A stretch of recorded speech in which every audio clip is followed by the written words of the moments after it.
All right, we are live. Yep. Good morning, Eric. Hey, good morning, Alex. How are you today? I'm good. I'm good. Again, we just saw each other in role play, so nice to see you again here. All right, so we got some stuff here. We'd actually looked at this before, but this is a pretty cool projection, uh, I guess, if you will, projection of some of the top real estate data aggregators in the country. And why don't you talk about it? Yeah, so this is let's back up a little bit. So, what Alex, what your team does, and this is for the audience, is 5 days a week. Alex and his team, they're dedicating one full hour and call it role play and going through sharpening iron sharpens iron. So this one of the things that came up a little bit today, because it's constant discussion, constant education, what keeping current matters, which is actually a website and a link you can get, but that's really what I look at, what you're doing with your team. And so we're looking at historical data, what happened, how can we get better from it. So one of the things we talked about today was, when people what do we say when people ask how's the market, right? And my when I talk to my mom, she's asking me every Sunday, she's like, how's real estate, how's the market in Florida? She's in Vermont. So it's a great question, and I wanted to just bring a little bit of data into the home price report. This just came out. I just got this data this week. It is a little bit lagging because we have Zillow data from that's already reported for August. So this is a few different sources that report where home prices are on a national level. And that's something you talk about in depth and role play too. How's the market? It depends on exactly. Is it North Hutchinson Island, South Hutchinson Island? Is it Abacoa? Is it Tequesta? So there, it can get granular. So this is a big picture, and I think it's really powerful, Alex. This is And I'm for not, the country. this is for the country. This is a lot of data. This is really big. This is so Case Shiller. This is taking all the home sales that happened, cash transactions, and finance transaction. People who got mortgages, people who paid cash for residential homes. So it shows, again, I'm not going to go through every number, but it shows we're on a pace of 5%. FHFA, which I think we've talked about before, this is just looking at homes that were purchased using leveraging a mortgage to get into that property. So it's showing a little bit higher. And I think we can talk about a distinction sometimes when you're paying cash for a property, you may have a little bit more leverage. That's more your wheelhouse. And then we have CoreLogic, Black Knight, and Zillow. Big takeaway, that it's ranging between a 5 and a 9%, which when we look at it, and so we'll say 6 or 7%, or we can even go on the low side. Listen, we're looking at a 5% appreciation for 2023. I think that's pretty solid, and I think it's higher than a lot of people expected, especially when you turn on some of the mainstream media and they say the bubble crash, those trigger words that we don't like to hear. So I just wanted to bring this in and see what your thoughts are on this. Uh, it's a tough thing because, to your point, your mom asked you how's real estate in Florida. That's a big general. Then it's like we talked about this morning. Well, people say how's the market. We always want to ask the question back of not just going, oh, this is what I think. It's like, what are you asking? What area are you asking about? So I think this is nice and like this is ultimately a good sign given the sputtering economy that we have, right? So Mhm. housing can be a really good barometer of what the general economy is doing. So all in all, given that we have relatively high inflation, I think that this is a good sign. Um, And I again, I always to just to yeah, go for it. like put a punctuation on my my my response to you here is I always look at these like we looked at this, I don't know, it was a couple months ago, and it was totally like different. It was like it had their projections for this year were all off. So it's like I always have a hard time with I'm curious about projections. I want to know what's coming around the corner. Like I can't I want to talk to somebody about what's going on in China, but nobody wants to talk about that. I think like that stuff we always want to take these bigger pictures into play. But ultimately, the biggest picture that I keep coming back to after 20 years now being in this business, wish that I'd listened to my dad. And no matter what these projections were, Eric, because they were wrong, a couple months Yeah. ago, but now Mhm. this is here, and this is up to date. I mean, this is what actually they calculate it to actually have Correct. appreciated. They all have their different measures, but actually, ultimately, my last point is if you buy and hold, you're going to be good. Right. If you figure out a way to do it, and everybody out there, I guarantee if you had a 5-year plan, so say you had a 520 credit score, you had $1,000 in the bank, right? You're not in a position to buy a house. But if you, Eric, right, if you had a 5-year plan and you said, "Hey, I'm going to put aside this amount of money each month. I'm going to have a side hustle here. I'm going to sell stuff on eBay, whatever." In 5 years, you could be a homeowner, maybe even 3. So the projections that you drop down here, I think are great. It's cool. It makes us feel good. That okay, great. Hey, that things are good. But even if things go sideways, if you buy and you hold, you're going to do well in 5 to 10 to 15, 20 years. So that's my thought. I know it's a long-winded answer. I love it. I love it. I was gonna share gonna share another screen, but the takeaway is basically what you just went over. Um, it's this we have some data of what's going on now, and I love the analogy you said. Hey, what's going on? Because the reality is, what happens in Europe, what happens in China does. I don't even want to say a trickle down effect, but there's an impact. So Yeah. this what I just showed is probably from 10,000 feet. Mm. I love what you and your team do. I mean, you guys are the parachute's already deployed. You're about ready to land when you're like, should we land in this field or this field? Mm. That's how narrowed and specific your search is. We start talking globally, that's 30,000 feet. So it's but the other thing that I was going to bring up is, hey, we don't necessarily, and you spoke into this, we don't know what's going to happen tomorrow. I don't even No. want to say we don't necessarily. We don't know what's going to happen tomorrow, Yeah. but we do know what's happening today. We know 100% what happened in the past, and that's what I showed. I showed, July, June. This is what happened. We have today. We have we know what the costs are going to be. You know what it's going to be. Is it the right time for you personally to get into a home Mm.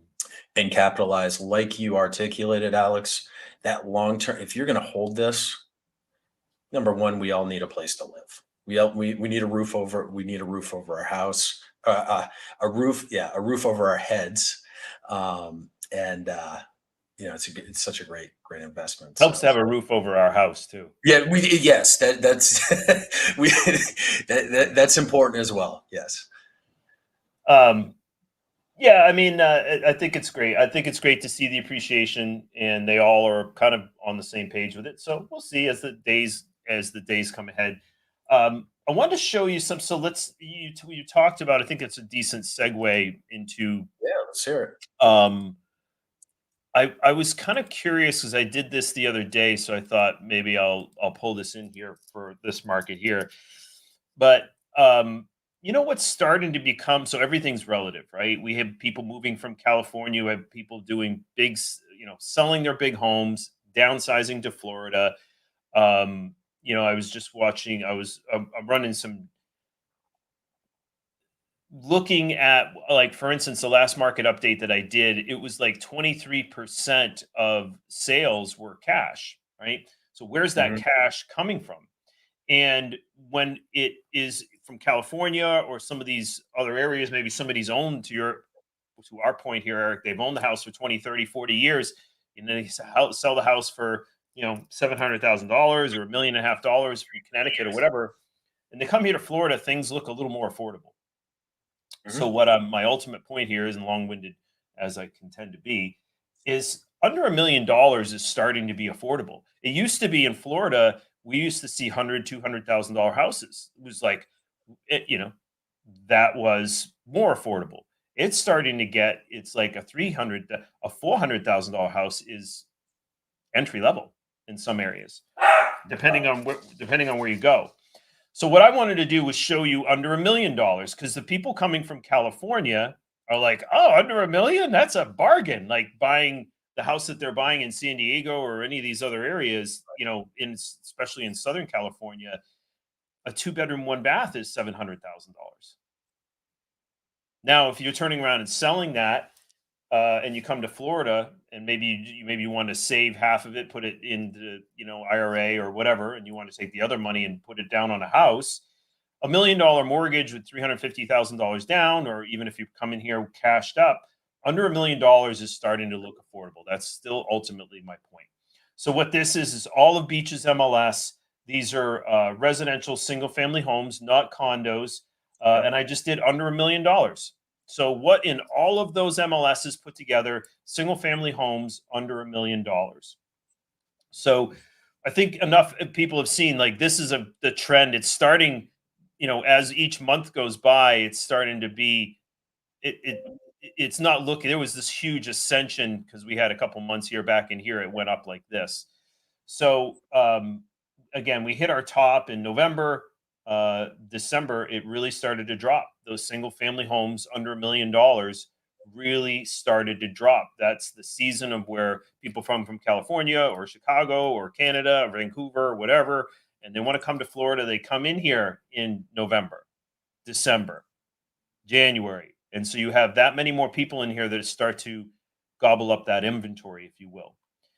So this is, I don't want anybody to super go by this, but this is the average price per square foot in all of MLS properties under $1 million.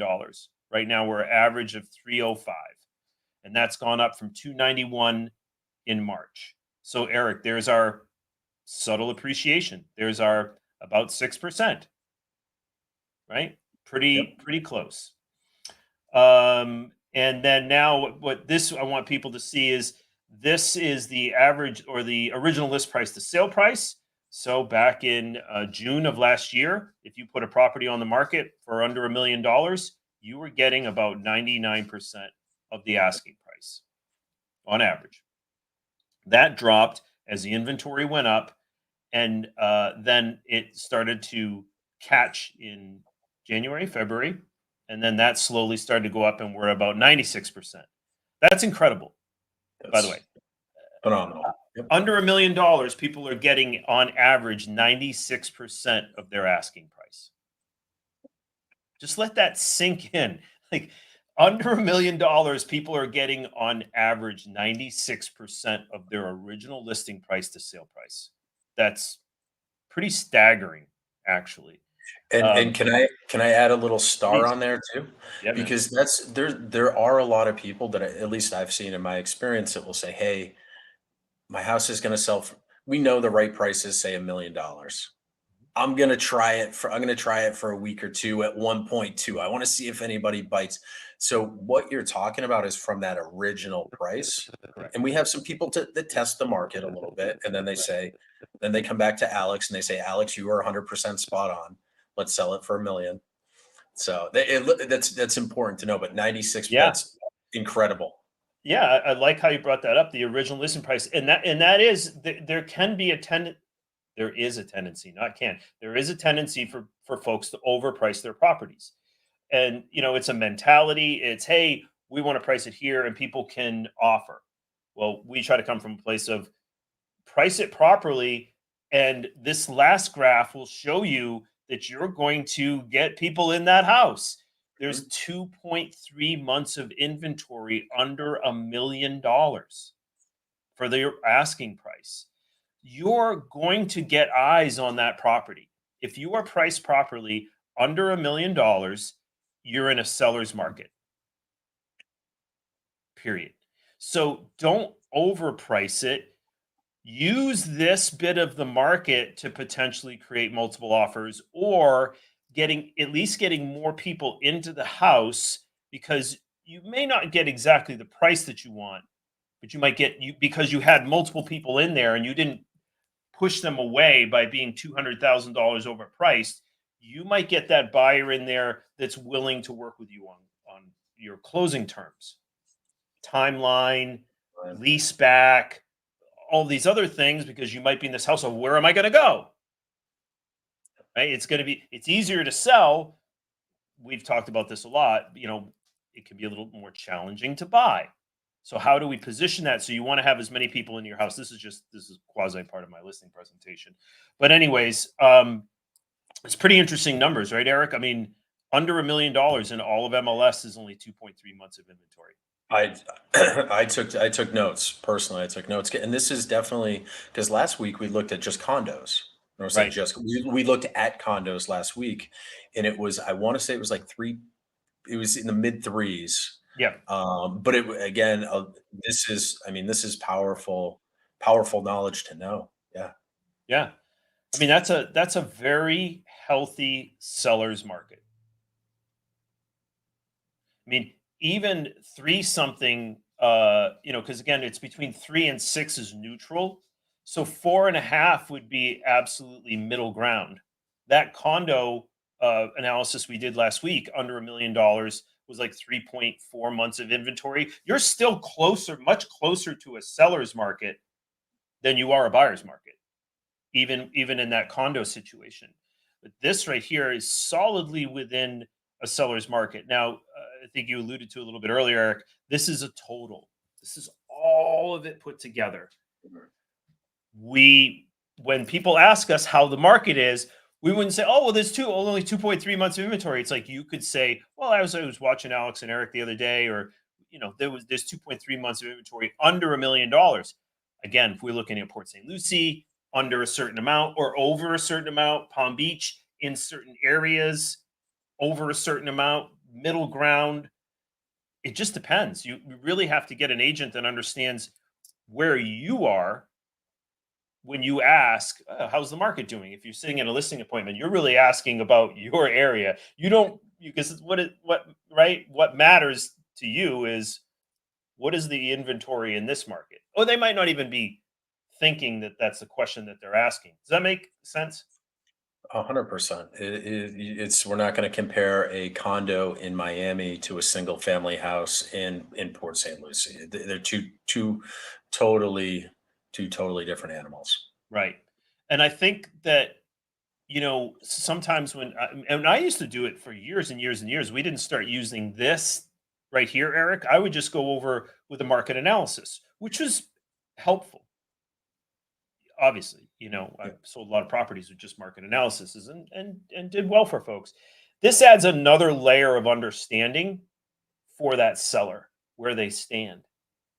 So, anyways, I thought that this would be interesting. I didn't mean to make a long comparison to California and that, but I think it's relevant. I think that there's a lot of folks coming into this state and still seeing real value. Now, as Floridians, we're like, oh my God, like, I remember when a property in Port St. Lucie was this.